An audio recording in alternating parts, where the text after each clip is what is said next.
Maal goona? Ishi carraa Ayyee barsiisa eenyu dur gubbaa tokko darbate taap koppii liinkii godha ripost taap. egaa kaa Kiristoos maal nuun jedhe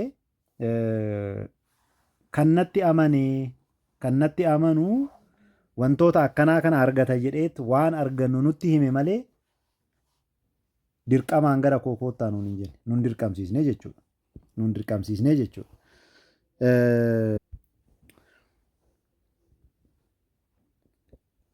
Oolmaa ishee deebisuuf kan jedhu immoo isa biraati. Maal inni oolmaan ishee harreen maal ooltee fi gooftaa Fayyisaan biraati. Maal inni oolmaan ishee harreen maal ooltee. Ameen. Eshi. Egaa fakkeenyawwan ilaalaa jirra akkuma beektanii fakkeenyawwan ilaalaa jirra. Fakkeenya harreen fakkeenya maaliiti kan jedhu ilaalaa turre. Haguma tokko yaa'u isin yaadachiisuudhaaf dirqama hedduma jalqabaatirraa jalqabeetu haga tokko isin yaadachiisuuti ittiin fufa. So tokkoffaa akkuma isiniin jedhe harreedhaan hin lolanii. Kanaaf gooftaan keenyallee gaafa harreedhaan dhufu ani lolaaf odoo hin ta'in cubbamoota fayyisuuf dhafan dhufe kan jedhu argisiisuudhaaf jenneerra. Karaa biraatiin nageenya argisiisuudhaaf aadaa biyya sanii keessatti namni harree yaabbatee adii uffatee akkasuma immoo ciraa adii qabatee yoo mul'ate barri sun bara nagaa ta'uu argisiisuudhaaf gooftaa Fayyisaan keenya Yesuus Kiristoos illee barri kun bara nagaa bara araaraa ta'uusaa argisiisuudhaaf ani nageenya koo isiniifan dhiisa jedhe nageenyi sun immoo nageenya dhuma hin qabne nageenya hin daangoofne nageenya gooftaa Fayyisaan keenya Yesuus Kiristoos nuu kennu akka ta'ee fi barri dukkanaa sun immoo xumuramuu isaa kan agarsiisu akka ta'e sadaffaa irratti kasoomina argisiisuudhaaf akka ta'e maaliifi mootii ta'ee osoo jiru mootii moototaa gooftaa gooftotaa akkasuma waaqa waaqotaa ta'ee osoo jiru harree yaaphatee harreerra taa'ee dhufuun isaa kasoomina hangam takka akka argisiisu ilaallee turre. Akkasumas immoo harreen tuffatamtuu akka taate gooftaa Fayyisaan keenya Yesuus Kiristoos illee namoota tuffatamaniifan dhufe namoota cubbamootaafan dhufe kan jedhu argisiisuudhaaf kana qofa odoo hin ta'in immoo waaqni aarsaatti akka hin gammanne garuu immoo warroota gadi of qabanii waaqayyo baruudhaaf tattaafatan isaan akka fedhu karaa ittiin argisiisedha. Shanaffaa irratti harreedhaan ariitee hin qabdu dhiyeessiteetis hin baatu. Ariitee qabuu dhabuunsaa ani dirqamaanii na waaqessisiin hin jedhu. Dhiyeessitee immoo harreedhaan immoo dhiyeessitee fagaachuu dhiyeessitee bahuu dhabuun kee immoo akkasuma ana yoo na barbaadde na argatta. Ani waaqa dhiyooti malee waaqa fagootii miti kan jedhu san argisiisuudhaaf akka ta'e ilaallee akkasumas immoo inni garuu maal nuun jedhe kananatti amanu yoomillee akka hin dheebonne jireenya bara baraa akka argatu bishaan jireenyaa garaa isaa keessaa akka burqu isatti amanuun abbaa isaatitti amanuu akka ta'e dukkana keessa akka hin jiraannee fi bara baraan ifa keessa akka jiraatu kana qofa odoo hin ta'in wanna ani hojjedhe kana caalaallee lakkoofsaan akka hojjetu baay'inaan akka hojjetu karaa ittiin itti argisiisee jahaffaarra geenye dhaabne oolmaa ishee deebisuudhaaf harreen oolmaan ishee maal ture gaafa jennee ilaallu gooftaa Fayyisaan keenya Yesuus Kiristoos dallaa horii yookaan immoo loowwanii keessatti akka dhalate ni beekna. Yeroo inni dhalate suni taasaasiin yeroo baay'ee qorraa ture.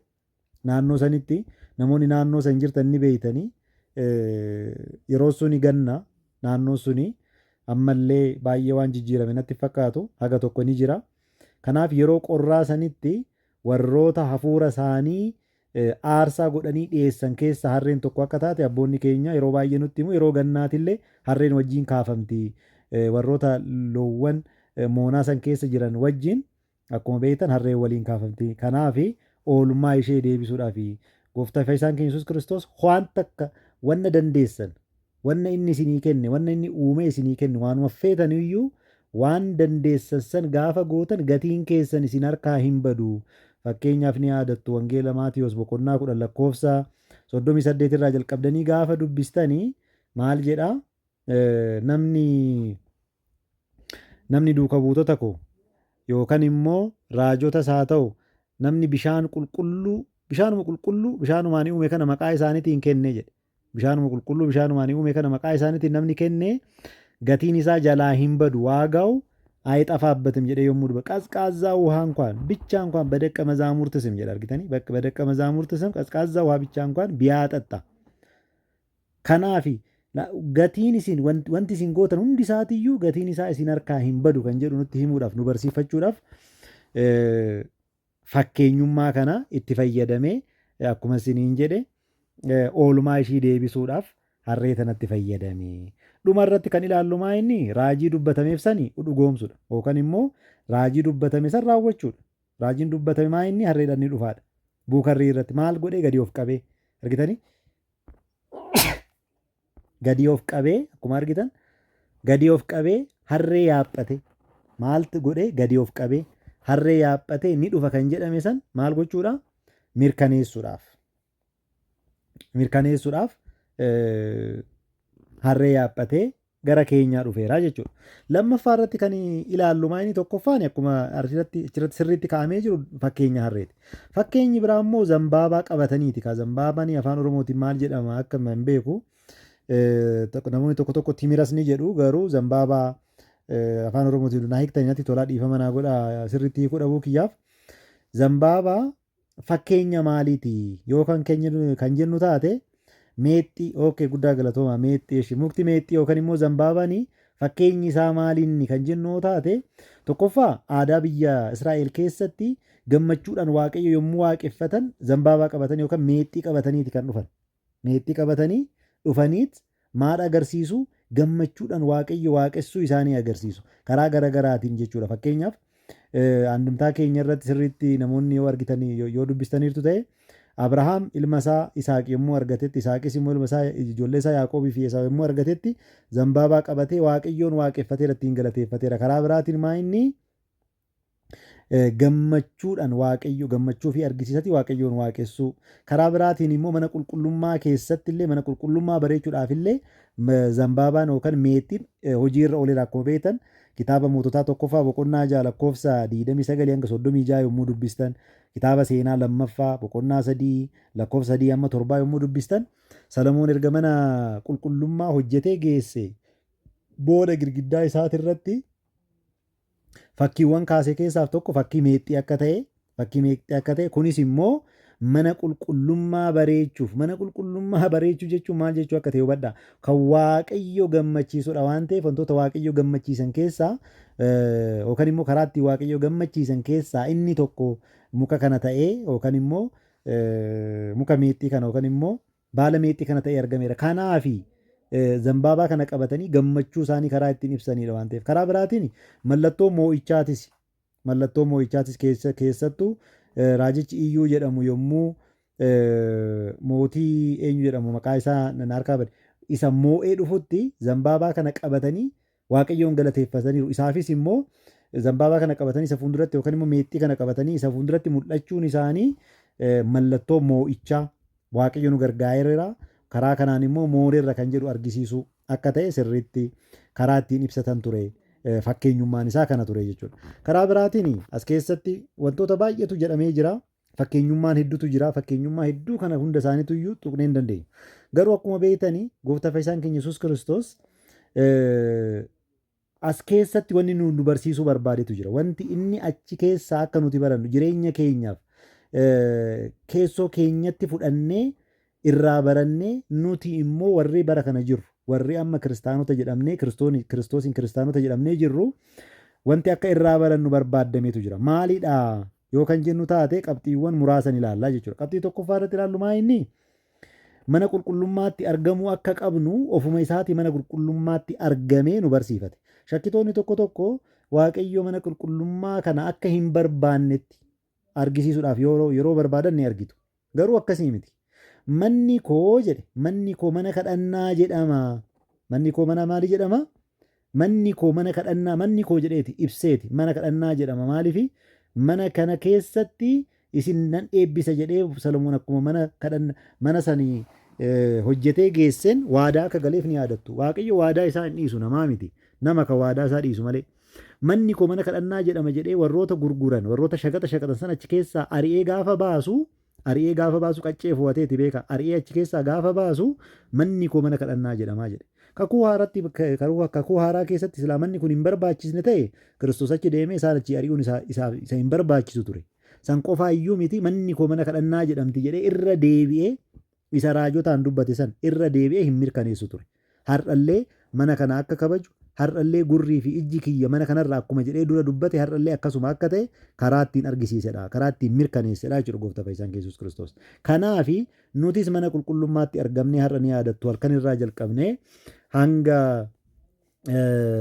sirni xumuramutti baay'inni keenya achitti argamne sirna kanarratti hirmaachaa akka ture ni yaada. Warroonni isaaniif hin danda'amne immoo karaa onlaayiniitiin karaa garaagaraatiin hordofaa akka turtan abdiin qaba jechuudha.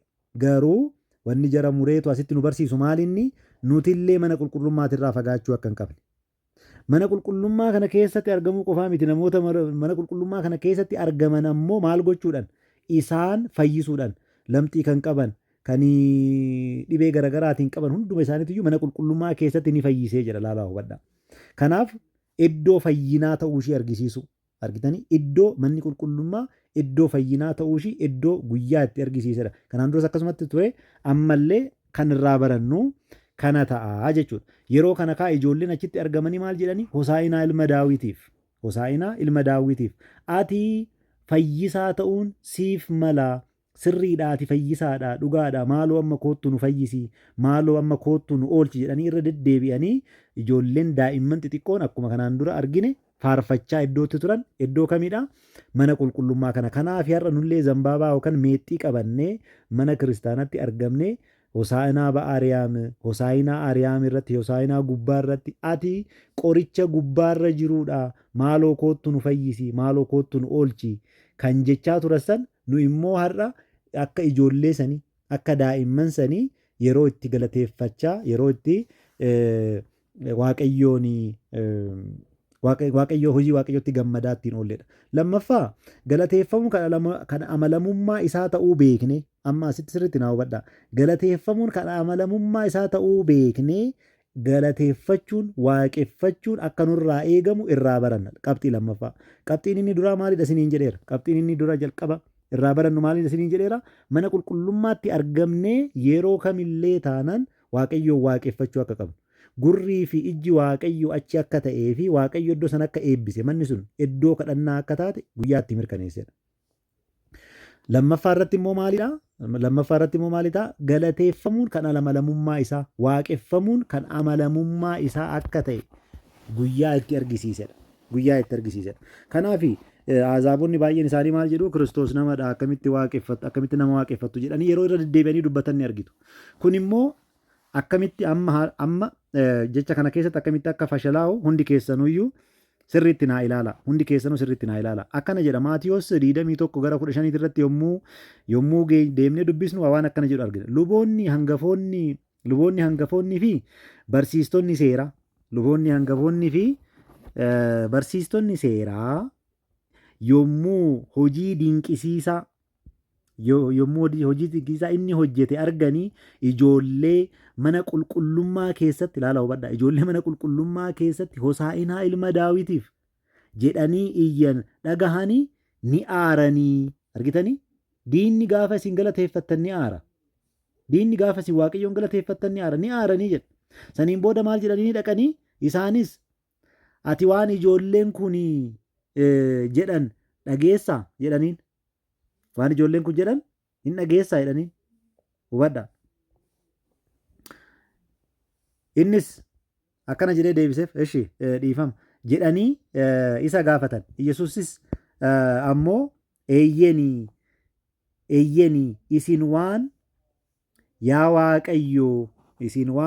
Waaqayyoo ati afaan daa'immaniitii fi mucoolee harma hodhan irraa galata qopheessiteetta jedhu sana takkayyuu hin dubbifne jedhee deebiseef. Innis isaan biraa deeme akkana jedheeniti isaan biraa deeme. Kun immoo kallattimaan eessatti barreeffamee arganna. Kunoo Faaruu boqonnaa 8 Faaruu 8 boqonnaa lakkoofsa 2 irratti Faaruu 8 lakkoofsa 2 irratti kallattimaan afaan daa'immaniitii fi mucoolee harma hodhan irraa galata qopheeffatteetta kan jedhu kallattimaan barreeffamee jira. Maal jechuudha kuni? Kuni maal jechuudha? Galata kana kannaaf galchanii amalamummaa koo waan ta'eefi isaan ani dhaabsisuun narraan eegamu. Maaliif ani waaqa waanan ta'eef isaanis immoo galata waaqummaa kootii naa galchaa jiran waan ta'eef hubadha. Galata waaqummaa keetii naa galchan waan ta'eef dursee kan dubbatameedha kuni. Dursee maal kan jedheedha? Qulqulluu Daawitiin kan dubbatameedha. Kanaafoo isaan hin dhaabsisu. Galanni kuni daa'imman harma hodhanii hanga mucoolee harma hodhanii fi hanga daa'immaniititti akka kan na galateeffatan dursee kan himameedha. Dursee kan himameedha. Kanaafoo kuni galanni kan amalamummaa kootiiti yommuu jedhuuni eeyyenii argeera dhaga'eera garuu immoo hin dhaabsisu jedheen. Argitanii kana jedhee biraa deeme argitanii sana booda ni ba'ee gara Bitaaniyaa dhaqee achi bulee jedhe isaan biraa deeme. Sadaffaa irratti wanni inni argisiisu maa inni yookaan immoo inni irraa hubannu maa inni qorichi isa malee akka hin jirre hubadha.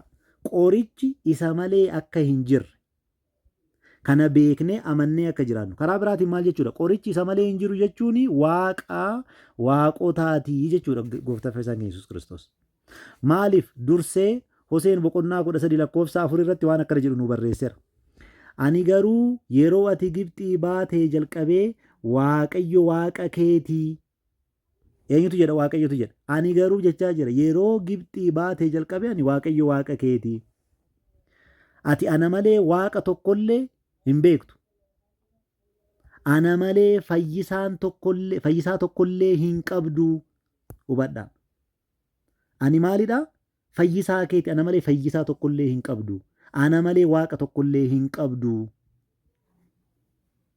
Kallattimaan kana duuka buutonni isaa yommuu ragaa bahanii qulqulluun Phaawulos Tiitoo boqonnaa 2:3 irratti maal jedhee jira? Waaqa keenya guddicha fi qoricha keenya Iyyasuus Kiristoos eeggachaa. Maal keenya jedhee? Waaqa keenya guddicha jedhe. Maaliif? Asirratti Hoseen maal jedheera? Waaqayyo waaqa keeti. Ana malee waaqa hin qabdu jedheera. Ana malees immoo fayyisaan hin jiru. Ana malees immoo qorichi hin jiru jedheera. Argite? Waaqa keenyaa fi qoricha keenya yookaan immoo fayyisaa keenya Yesuus Kiristoos eeggachaati.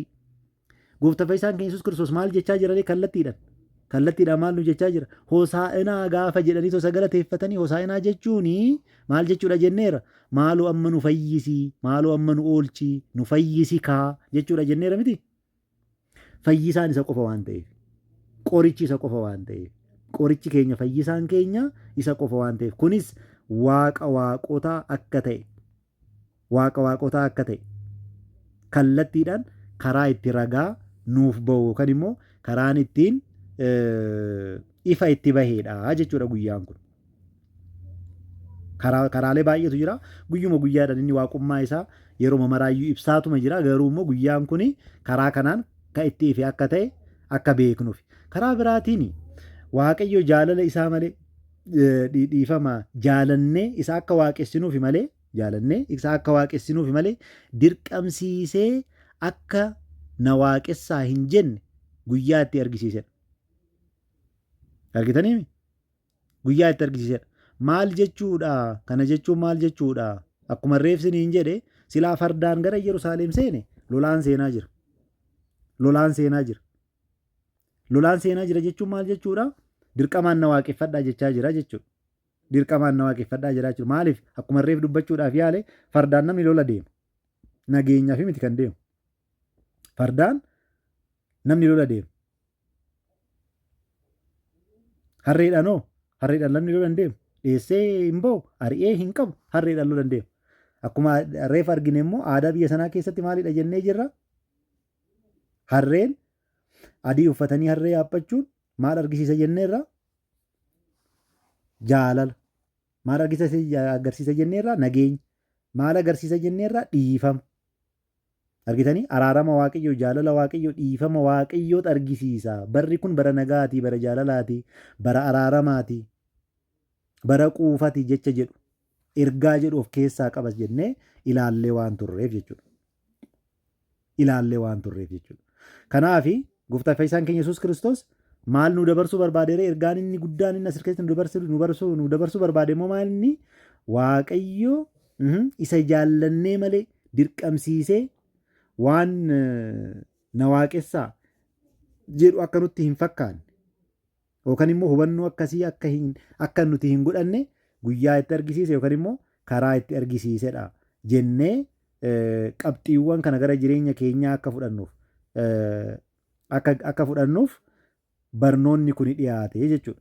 Kanaaf amma barnoota walittan qabaa gaafa walitti qabu barnoota kana keessatti gooftaa fayyisaan keenya Yesuus Kiristoos maal dabarsuudha barbaade yookaan immoo maal dabarsuudhaa fi kan guyyaa kana barbaade jennee turre jalqaba fayyisaa fi qoricha eeggamaa ture akka ta'e hosaa'inaa Ariyaam irratti hosaa'inaa gubbaa irratti jedhanii too galateeffachuun isaanii kan eeggamtu qorichi sun fayyisaan susiidha maaloo koottu maaloo nu fayyisi jedhanii duuka buutonni raajichi Daawitis faarfataan Daawitis raajichi Hoseenis akkasuma immoo Zakkaariyaasis raajonni biraatis kan dubbachaa turan sun isa ta'u guyyaa itti mirkaneessedha.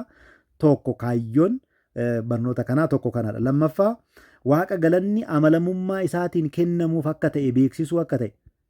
Kanaaf maaloo daa'imman kana hin callisiistuu gaafa jedhaniini lakkii daa'immanii fi mucoolee harma hodhanirraa galata qopheeffatte kan jedhu dhageenye kan gizeessanii faarfataa kiyyaan dubbadhe har'a guyyaatti hojiirra ooludha. Kanaaf waaqummaa kootiif amalamummaa kootiif galata maluudha waan ta'eef hin dhaabsisu yommuu jedhuun kanas immoo irraa akka baranne kaayyoon barnoota kanaas kana akka ta'e lammaffaa irratti kan qabanneedha. Sadaffaa irratti immoo raajiiwwan waaqa ta'uu isaatiif dubbataman maaliif raajii xumuruudhaaf inni kan dhufe waan ta'eef xumura raajiiti waan ta'eef inni raajii xumuruudhaaf waan dhufeef raajiiwwan dubbataman suni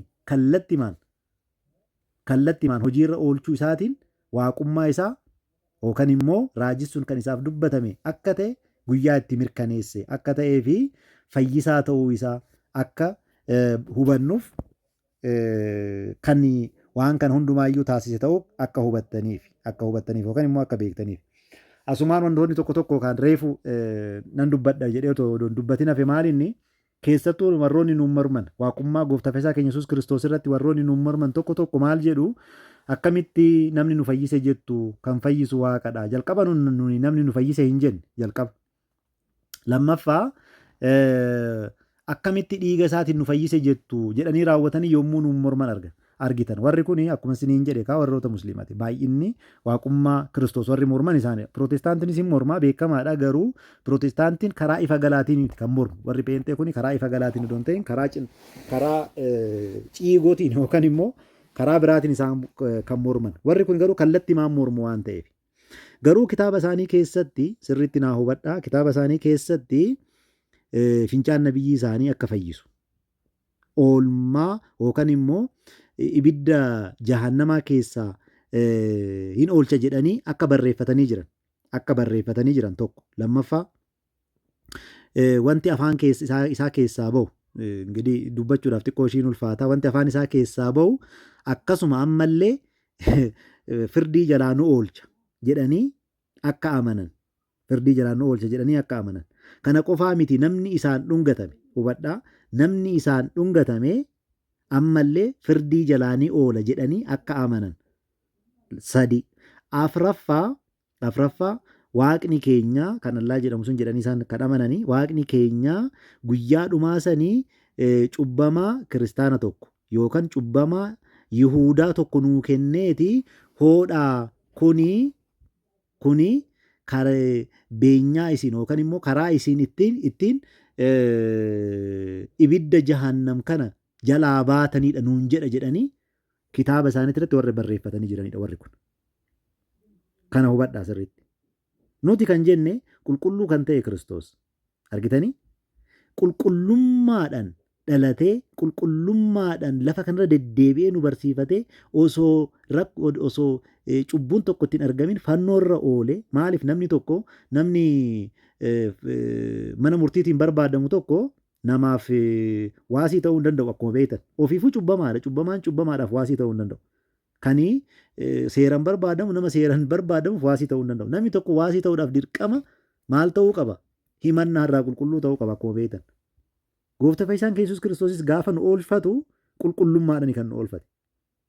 Isaan garuu namni cubbamaan nuuf kennameet sababa nama cubbamaa sanii ibidda jahannam jalaa baana jedhanii warroota amanantu Kiristoos dhiiga isaa lolaasee nu fayyise gaafa jennuuni isaan hudha hubadha.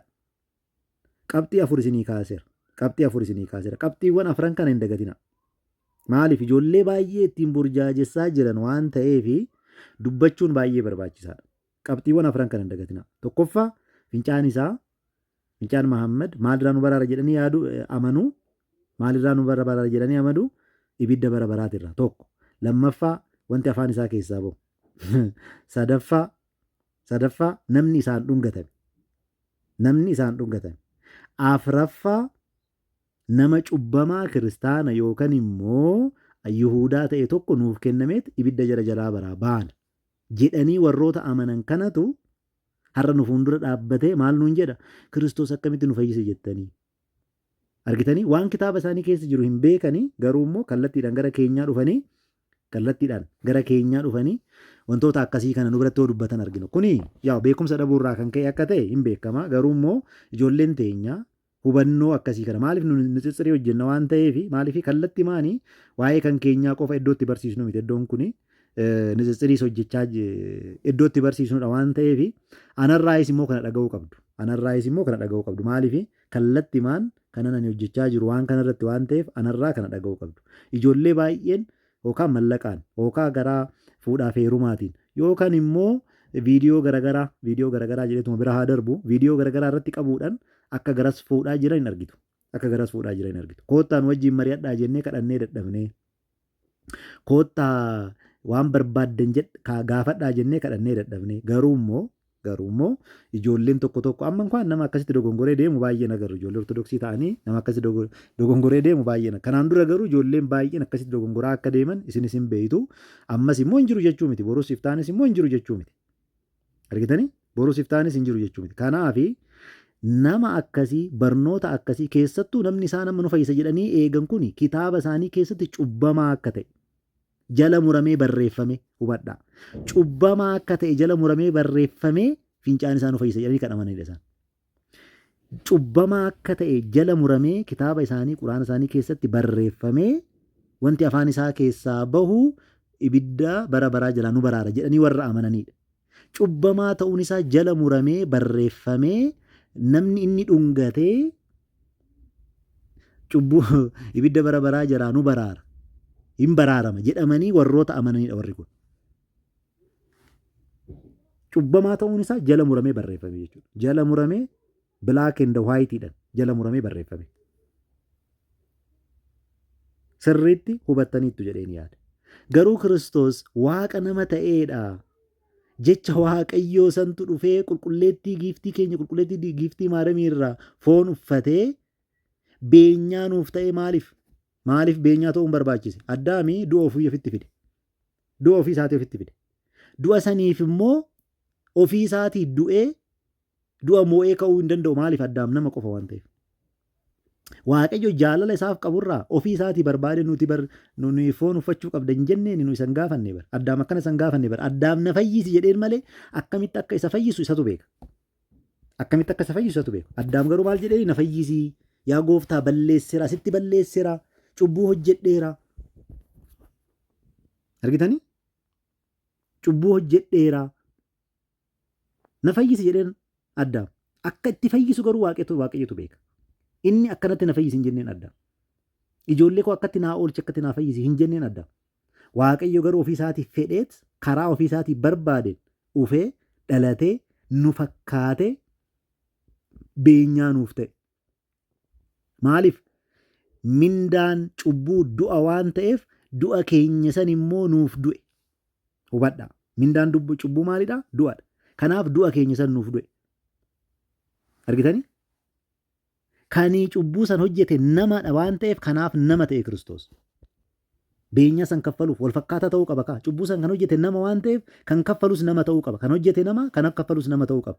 Kan hojjete sun ni du'ee kan kaffalu sunis du'uu qaba. Waaqummaan hin du'u akkuma beektan. Waaqummaan hin du'u. Argitaniimi? Waaqummaan hin mul'atu, hin qaqqabatamu. Kana lamaan sirriitti qabadha. Addaam nama waan tureef cubbuu san kan hojjete nama waan ta'eef cubbuu san kan beenyaa ta'eetoo cubbuu san kaffalus nama ta'uu qaba ture. Addaam sababa cubbuu san waan du'eef kan beenyaa san kaffalus beenyaadha waan ta'eef sababa cubbuu saniitiif kaffaltii kan kaffalu sunis immoo du'uu qaba. Garuu asitti amma garaagarummaan asitti inni cubbuudhaaf kaffalu suni maalidha? Eshi dubbisuudhaafis baay'ee fedhii hin qabnu. Kanarra dhaabataniit namoonni maal nu gochuu yaadu? Andarmaayin nu gochuu yaadu. Kan immoo waan ofii isaaniiti sammuu isaanii keessatti yaadan san akka waan kitaaba keenya keessa jiruu fakkeessanii nutti mul'isuudhaaf barbaadu. Maatii Waaqayyoo isin garuu kanarraa bilisa taatanii guyyaa har'aa guyyaa gooftaa fayyisaan keenya Yesuus Kiristoos addunyaa fayyisuudhaaf fannoorra oole. Oolmaa isaa yaadattanii guyyaa har'aa akkasuma immoo hosaa'inaa maaloo koottu har'a nu fayyisi kan jedhanii daa'imman magaalaa Yerusaalem keessatti faarfachaa oolan san isa san guyyaa jimaataa kan itti deebii argatan akka ta'e ilaaltanii fayyisaa kan ta'e qoricha kan ta'e gooftaa fayyisaan keenya Yesuus Kiristoos dhalatee akka addunyaa fayyise hundi keenyayyuu beekumsaan amantiidhaan fudhannee amantii keenya kan ammoo hojiitti jijjiirre. Kiristaanummaan beekumsaa fi amantiidhaan bakka tokko. Beekumsi qofti gahaa miti. Amantiitti jijjiiruu qabna. Jireenyatti jijjiiruu qabna. Kiristaanummaan jireenya waan ta'eef jireenyaan argarsiisnee jireenya keenya keessatti mul'isnee Waaqayyo abbaan keenya koottaa toltoota abbaa koo sagalee jedhu san akka nu dhageechisuuf fedhaa fi eeyyama isaa nuuf haa ta'u. Baay'een isinitti baay'isee addaan na kukkutaa waan tureef dhiifama naaf godha. Galatoomaa nuuf haa turu. Qulqullootaa isiniif haa kennu. Lallaba Phaawulos Phexrosiif laate Sillaaseen isiniif haa laatu. Abdii Daani'eliif kenne qulqulluu Mikaa'eliin. Abdii Daani'eliif kenne Sillaaseen isiniif haa kennu. Dhugumatti Waaqayyoon isin haa eebbisu. Ayyaana isaa isin irra oolchee haa bulchu. Hafuura isaa isiniif haa ergu. Ergamoota isaa killaa hafuura isaa billaa godhee isin haa eegu. Bakka jirtan hundumatti ergama qulqulluu Mikaa'eliin inni saba Israa'elii gaggeesse isin haa gaggeessutti kaatiksee isiniif haa ta'u. Miila keessan gufuurra harka keessan cubbuurraa Waaqayyo gooftaan isiniif haa eegu. Eebbifamaa jiraadhaa. Haati keenya qulqulleettii Dubroo Maariyaamiin dura keessanitti dungoo duuba keessanitti irkoo isiniif haa taatu. Qulqulluu Gabreeliin Anaanii Azaariyaa Misaa'iiliin kan yaadate isinis bakka jirtan hundumatti xilaa kallalaa isiniif ta'e kochoo isaatiin haguugee isin haa eegu isin haa tiksu. Eebbifamaa umurii nu dheeradhaa. Hunda kan caalu fayyaadha. Sillaasee fayyaa isiniif haa kennu. Bakka jirtan hundumatti Sillaasee fayyaa isiniif haa kennu. Arjummaa isaatiin hunda dabarsee kanarraatiin isin ga'e. Waaqni keenya ayyaaneffatu akka utaatiin isin haa ga'u. Hoggaarraatiin isin haa ga'u. Maatii keessan nagaa isiniif haa taasisu. Eebbifama kabajamaa ulfaadha. Hunduma keessan Waaqayyo isin haa eebbisu. Warri barsiistanis warri gorsitanis hunda keessan Sillaaseen isin haa eebbisu. Eebbifama nutis warri teenyee dhaggeeffanne kan ittiin bannu osoo hin taane isa dhaggeeffanneen firii 30 60 dhibba buufanne kan ittiin jiraannu Waaqni qulqullootaa nu haa taasisu. Biyya lafaatti sagalee isaatiin kan walitti nu qabu Yerusaalemitti walitti nu haa qabu. Galmee isaarraa nu naqini. Mootummaa isaa keessaa nu dhabini. Akka har'a walitti qabamne ifa ayyaana du'aa ka'uu isaatittis Sillaasee walitti nu haa qabu. Eebbifama kabajamaa ulfaadhaa ulfina argadhaa. Obboleettii keenyas yeroo kee aarsaa gootee haala mijataa fi mijanne keessa teessee mana kee bantee sagaleen Waaqayyo ulfaataaf kabajamaan akka lallabamu kan taasiste mana lafarra kan batte Sillaaseen mana samii Yerusaalemii siif haa banu. Galmee isaarraa si naqin. Mootummaa isaa keessaa sin dhabini. Gatiin ati facaafte gatii lubbuu siif haa ta'u. Eebbifamii kabajamii kabaja argadhu. Hunda kan caalu fayyaadha. Sillaasee fayyaa siif haa kennu. Umrii siif haa dheeressu. Umurii nuuf dheeradhu. Barri kee bara tajaajilaa siif haa ta'u. Hafteen bara keetii kan gaabbii siif haa ta'u. Hunduma keessaan Waaqayyo sin haa eebbisu. Ayyaana isaa siniif haa eebbisu. Ayyaana isaa siniif haa ergu. Hafuura qulqulluu sin haa gaggeessu. Eebbifamaa kabajamaa kabaja argadhaa. Ulfaadhaa ulfina argadhaa. Waaqayyoon sin haa eebbisu. Fayyuu wal qorumaatti tuli. Barsiisaa teenye nagaa dhagaaseen. Amiin amiin amiin. Barsiisota amiin jedhaa yeroo Barsiisaa jiraata amiin hin jettani. Amiin amiin. Ani barasumatti amiin jechaa jira. Waay gud kun immoo nama darbuu hin qabu. Amiin amiin amiin. Naaf haa ta'u hunduma keenyaafuu nuuf haa ta'u kan obboleettii keenyaatis kan barsiistota hundaafiyyuu kan jala ta'anii dhaggeeffatanis harka taaptaaf godheef harka koomentii gaarii barreesse hundaaf haa ta'u. Akka nu biraan dabarre amiin amiin amiin. wal sasammuudha hunduu.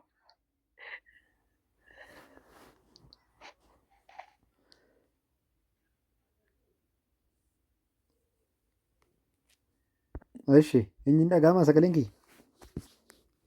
Sagaleen kiyya hin jira laata?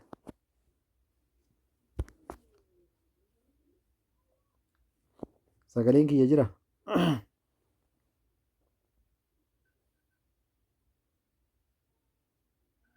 Sagalee hin jiru. Tana riikardii godhadhaa kun. Tuni baay'ee murteessaadha. Ragaan tuni baay'ee murteessaadha. Akkana jetti kallattii maanan dubbisee isinii hiika. When it will be the day of judgment. Yommuu guyyaa dhumaa sanaa jedha. Allah would deliver to every Muslim, a Jew or a Christian, and say, Allahni musliimota tokkoon tokkootiif kiristaana tokko yookaan yookaan Yihudii tokko kennaa. Maal kennaa? Deliver. Argitanii? Deliver what? Hin kennaafi, hin godhaafi. Maal godhaaf? Maal kennaaf? Musliimota hundaaf maal kennaafi? Yookaan Yihudii tokko yookaan immoo kiristaana tokko kennaaf. Endasee ergasiis ni jedha. That is your rescue from hellfire. Ibidda jalaa karaan ittiin baatan kanadha. Karaa biraatiin isin bakka isaa ibidda seentu inni jannata seenaa jechuudha. Argitanii? Karaan ibidda jalaa baatan kanadha jedhee raawwatee kennaaf. Kuni sahii musliim 67 irratti kan argamudha. Sahii musliimidha. Kuni kitaaba isaanii amanamaa ta'an sadeen keessaa sadaffaa irratti kan argamudha. Tokko Quraana, tokko sahii Al-Bukaariidha. Taanee sahii musliim kan jedhamudha. Kanarreefu isiniin jedhe kun immoo olaa hubadha. Maal jedha? Drinking prophets urine and or blood and protection from hell. Si'oolii keessa jechuudha. Kuni sababbii maaliitiif jedha? Sababbii maaliitiif jedha? Eeshi. There are reports in Islamic scholar tradition detailing individual who reported to jira. Maal beektota islaamotaa irraa. Waa'ee maali? Out of extreme love. Jaalala wannoo qabanirraa. Jaalala extreme love wanni jedhamu hin jiru. Isumatu dubbate baay'isee. Ofii isaatii dubbate. Extreme love and devotion. Isaaf of kennuu fi isa jaallachuu irraa kan ka'e. Consuming the waste. Way good jedhamu. Consuming what? Consuming the waste of the prophet. Kan isarraa bahu fudhachuuni and used it. These traditions are often cited to show the believed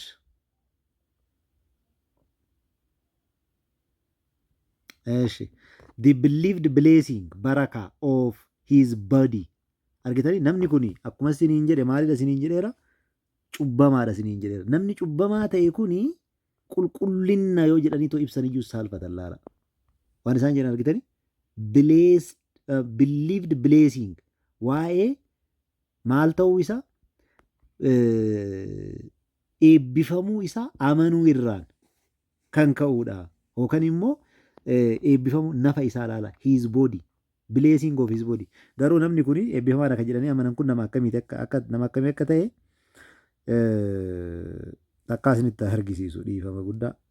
Maaliif kitaabuma isaaniitiitu dubbata waan ta'eef kuni wanna nama wajjin walitti isin buusu hin qabu. Kitaaba isaanii keessatti waan barreeffamee jiru kallattiidhaan waan barreeffamee jirudha waan ta'eef.